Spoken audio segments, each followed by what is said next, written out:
Assalamualaikum warahmatullahi wabarakatuh. Perkenalkan, nama saya Ayunina Kisi Amala, kelas 10-6, usia 10. Di sini saya akan menceritakan khalifah favorit saya, yaitu Abu Bakar As-Siddiq. Bismillahirrahmanirrahim. Abu Bakar As-Siddiq adalah khalifah pertama dalam sejarah Islam. Abu Bakar berkuasa selama 2 tahun, 3 bulan, 10 hari. Penerus Abu Bakar adalah Umar bin Khattab. Abu Bakar lahir pada tanggal 27 Oktober 573 Masehi di Jazirah Arab, dan beliau wafat pada tanggal 23 Agustus 634 Masehi di Madinah di Jazirah Arab, dan dimakamkan di sebelah makam Rasulullah SAW. Ayahnya bernama Abu Quhafa, ibunya bernama Salma binti Sahar, dan beliau Abu Bakar ini mempunyai 4 istri, yaitu Qutailah binti Abdul Uzza, Umuruman binti Amir, Asma binti Umais, dan Habibah binti Kharijah. Abu Bakar mempunyai 6 anak, 3 laki-laki dan 3 perempuan. 3 laki-laki yaitu Abdullah, Abdurrahman, dan Muhammad, dan 3 perempuan yaitu Aisyah, Asma, dan Ummu Kulsum. Nama aslinya Abdullah, dan dapat julukan Abu Bakar yang berarti bakar, yang berarti unta yang masih muda. Kemudian nama lengkapnya adalah Abu Bakar bin Abu Quhafa bin Murrah bin Ka'ab bin Lu'ay bin Khalid bin Fir. Sebelum masuk Islam, Abu Bakar bernama Abdul Ka'bah, dan setelah masuk Islam diganti oleh Rasulullah menjadi Abdullah. Dari segi fisik, Abu Bakar ini adalah sosok yang bertubuh kurus, berkulit putih, dan badannya yang tinggi. Abu Bakar juga orang terkenal, yaitu beliau dari keluarga suku Taim. Abu Bakar juga dikenal sebagai pedagang terhormat dan orang yang memiliki ilmu yang luas. Kemudian Abu Bakar memeluk agama Islam setelah diajak oleh Rasulullah SAW.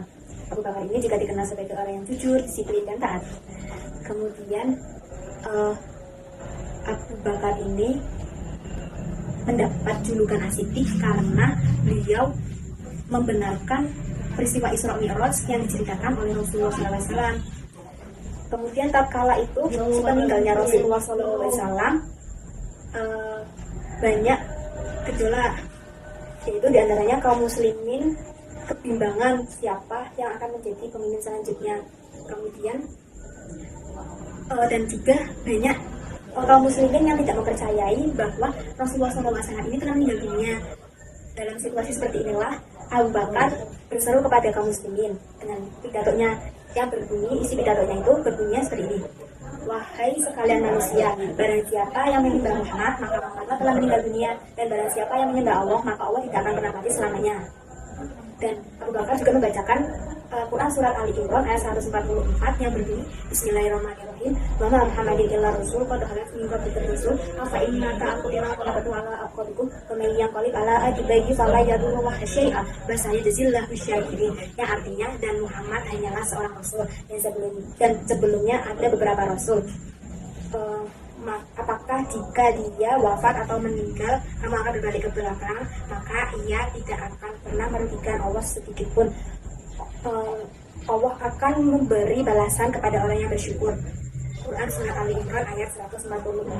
Setelah mendengar pidato Abu Bakar, kaum muslimin mempercayai bahwasanya Rasulullah telah meninggalkan mereka. Dan jika bukan karena kebesaran Abu Bakar As-Siddiq, mungkin kaum muslimin tidak akan menyadari kalau Rasulullah ini telah meninggal dunia. Masa kepemimpinan singkat Abu Bakar ini hanya menyelesaikan masalah tentang sepeninggalnya Rasulullah SAW. Abu Bakar ingin mewujudkan stabilitas dan ingin membangun kaum muslimin untuk bersatu. Ada beberapa strategi Abu Bakar, yaitu yang pertama, peristiwa Riddah.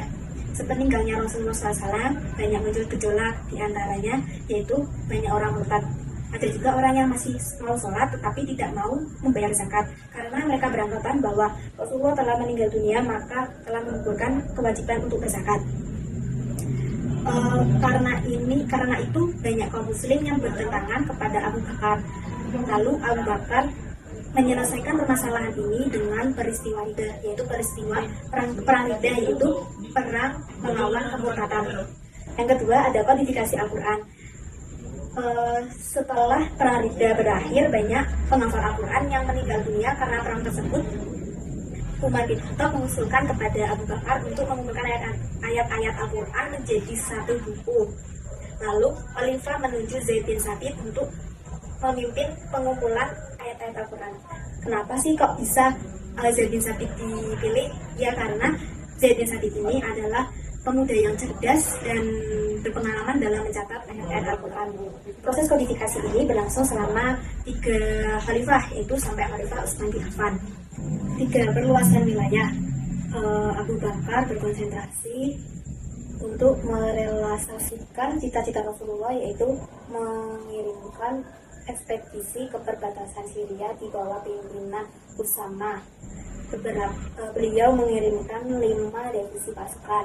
Yang pertama ada Abu Ubaidah Ibnu Jarrah ke Hims dan Ummah.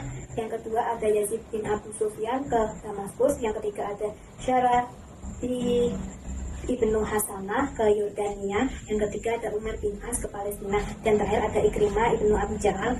Beliaulah yang siap siaga, yang siap membantu 4 divisi yang saya sebutkan sebelumnya. Lalu Abu Bakar mengalami sakit selama 15 hari, lalu beliau wafat. Kemudian sebelum wafat, Abu Bakar telah menunjuk Umar bin Khattab untuk menjadi khalifah selanjutnya. Abu Bakar meninggal pada tanggal 23 Agustus 634 Masehi di Jazirah Arab, dan beliau dimakamkan di sebelah makam Rasulullah SAW. Sekian cerita dari saya. Mohon maaf apabila ada kata-kata yang saya ribet. Cukup sekian cerita dari saya. Wassalamualaikum warahmatullahi wabarakatuh.